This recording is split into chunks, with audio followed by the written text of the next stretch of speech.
It is a science fiction novel, a negative utopia. It is a brilliant testimony against the growing rigidity and authoritarianism of his nation, and a passionate affirmation of liberty. It is a romantic, imaginative, intelligent, powerful, and beautiful book, perhaps the finest science fiction novel ever written. We is a dystopian novel. It's a political satire set in one state, which is under the omniscient rule of the great benefactor. It's a first-person narrative which is told by D503, a celebrated mathematician whose mind and heart is in perfect harmony, balanced like an equation, he writes.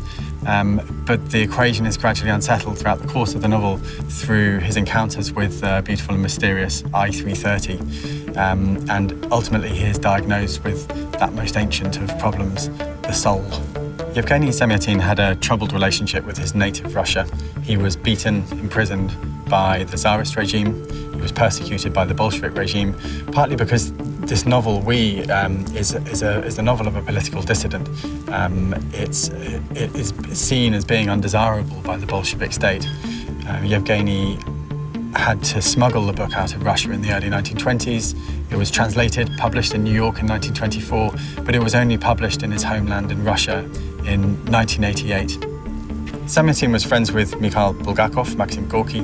He considered himself to have been influenced as much by Chekhov and Dostoevsky as he was by H.G. Wells, but his legacy in the world of 20th century science fiction has been deep and profound. In fact, George Orwell wrote in his 1946 essay that Huxley was directly influenced by the novel. Kit Russell illustrated this edition. We first came across him when he illustrated for a competition we were running with the House of Illustration in 2013. The black and white illustrations are superbly matched to the text. They're reminiscent of early 20th century Russian futurist art with their emphasis of geometry and line over character.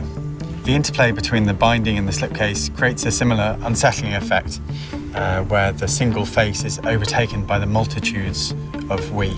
So the introduction for this Folio Society edition is taken from Ursula K. Guin's 1973 essay, A Stalin in the Soul.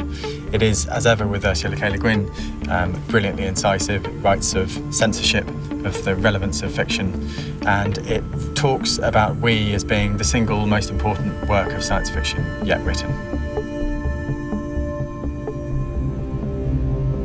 The Great Operation, I Have Forgiven Everything, a train wreck. I was walking alone down the street in the twilight. The wind was twisting, carrying, driving me like a scrap of paper. Fragments of the cast iron sky were flying. They had another day or two to fly through the infinite.